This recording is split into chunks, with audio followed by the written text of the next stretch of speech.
वसुदेवसुतं देवं कंसचाणूरमर्दनं देवकी परमानंदम कृष्णं वंदे जगद्गुरुं कृष्णं वंदे जगद्गुरुं। कृष्णाय वासुदेवाय हरे परमात्मने प्रणतक्लेश नाशाय गोविंदाय नमो नमः गोविंदाय नमो नमः। आज हम अध्याय संख्या 1 के श्लोक संख्या 31 और 32 पर विचार करेंगे। अर्जुन ने कहा, हे भगवान, निमित्तांच पश्यामि विपरीतां केशव न च श्रेयोनुपश्यामि हत्वा स्वजनमावै न कांक्षे विजयं कृष्ण न च राज्यं सुखानि च किं नो राज्येन गोविन्द किं भोगैर्जीवेतेन वा। हे केशव, निमित्तों को मैं प्रतिकूल देख रहा हूँ। रण में स्वजन बंधुओं को मारकर कल्याण नहीं देखता। हे कृष्ण, न तो मैं विजय चाहता हूँ और न राज्य का आकांक्षी हूँ। हे गोविंद, सभी को राज्य भोगो। हम सभी को राज्य से तथा भोगों से क्या अर्थ है, अर्थात जीवन से क्या अर्थ है। अर्जुन ने श्री भगवान कृष्ण से कहा, निमित्तों को मैं प्रतिकूल देख रहा हूँ। स्वजनों को मारकर कल्याण प्रतीत नहीं होता, इसलिए मुझे राज्य और सुख नहीं चाहिए। ऐसी स्थिति में राज्य और सुख का क्या अभिप्राय है। निमित्त पद का अर्थ समझने के लिए कुछ तथ्य प्रस्तुत है।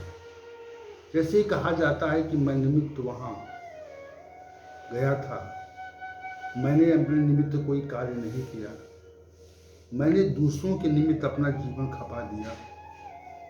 आदिवादी वाक्यों में निमित्त का प्रयोग होता है, उसके अर्थ में निमित्त वाक्य प्रतिपादित किया जाता है। प्रत्येक कार्य के कारण होते हैं, बिना कारण के कोई कार्य नहीं होता। जिस प्रकार हम सब भोजन करते हैं तो उसमें भूख, शारीरिक शक्ति की प्राप्ति, भूख की तृप्ति होती है और शारीरिक शक्ति की प्राप्ति होती है। भूख और शारीरिक शक्ति की हमें आवश्यकता न हो तो हम भोजन नहीं करेंगे। इसी प्रकार हम जब भोजन करते हैं तो उसका एक अभिप्राय होता है। निमित्त अर्थ का कारण है निमित्तान पद विशेषता में प्रयुक्त किया गया है। अर्जुन का कथन कारणों को प्रतिकूल देख रहा हूँ। यह उसी प्रकार का तथ्य है जैसे घनघोर बादलों को देखकर वर्षा का अनुमान होता है।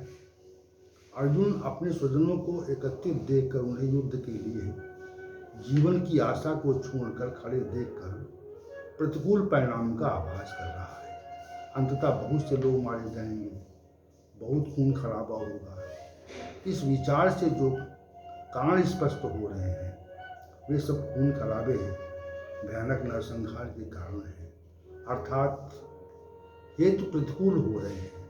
अर्जुन के मन की आशंका तथा कारण अभी घटित होने वाला है। चारों ओर लाशें ही लाशें, शव ही शव दिखाई पड़ेंगे। प्रत्येक व्यक्ति का अपना परिवार होता है, उसकी पत्नी और बच्चे परिवार के कारण ही होते हैं। जब परिवार का मुखिया युद्ध में मारा जाता है तो वो असहाय हो जाएंगे। इस प्रकार चारों ओर विनाश दिख रहा है। वास्तविक रूप तथ्य ये है, युद्ध के पश्चात जो लोग मारे जाते हैं उनके परिवार में विधवा और उनके अनाथ बच्चे, असहाय बच्चे बच जाते हैं। इस प्रकार चारों ओर सर्वनाश दिख रहा है। ये सब कारण अर्थात निमित्त उससे प्रतिकूल दिखाई पड़ रहे हैं। इसी कारण उसने निमित्तान च विपरीतान केशव, ये इन पदों का प्रयोग किया है। स्वजनों को मारकर कल्याण नहीं देखता। अर्जुन का स्पष्ट संकेत है कि पितामह भीष्म, आचार्य द्रोण और परिवारी चचेरे भाइयों आदि को मारकर हमारा कल्याण हेतु प्रतीत नहीं होता। ये संभावना की बात है जो निकट भविष्य में निश्चित रूप से होनी है। अर्जुन जानते युद्ध होगा, भगवान हमारे साथ हैं, इस कारण ये सबके सब मारे जाएंगे, अधिकांशतः हमारे हाथों मारे जाएंगे। क्या कोई व्यक्ति अपने बाबा, पितामह, गुरु, सगे संबंधियों को मारकर सुखी रह सकता है? इसका उत्तर खोजेंगे तो नकारात्मक ही आएगा, अर्थात सुखी नहीं रह सकते। और गुरु पितामह को मारकर हम कैसे सुखी रह सकते हैं? इसमें हमारी भलाई नहीं है, हमारा कल्याण भी नहीं है। इसी के कथन के लिए न सेयो अनुपश्यामी हत्वा स्वजन महावे कहा का इसका यही अर्थ है। अर्जुन आगे कहा कि मुझे विजय नहीं चाहिए। ये प्रतिकूल भाव है और प्रतिकूल प्रश्न है, जिस कारण युद्ध का आयोजन हुआ है उसका त्याग करके अर्जुन कह रहा है कि हमें विजय नहीं चाहिए। तो क्या पराजय चाहिए? सेना एकत्र की गई है, सारे उपक्रम फायदे के लिए किए गए हैं। अर्जुन कह रहा है कि मारने से जो विजय मिलेगी वो हमें नहीं चाहिए। इसी भाव से उसने कहा हमें विजय नहीं चाहिए, न कांक्षे विजय कृष्ण, अर्थात हमें विजय नहीं चाहिए, न च राज्यम, न ही राज्य चाहिए। विजय के पश्चात राज्य मिलेगा, राज्य से सुख मिलेगा, परंतु पहली वस्तु नहीं चाहिए तो दूसरी वस्तु नहीं मिलेगी। इसी भाव से अर्जुन ने कहा विजय राज को कुछ भी नहीं चाहिए।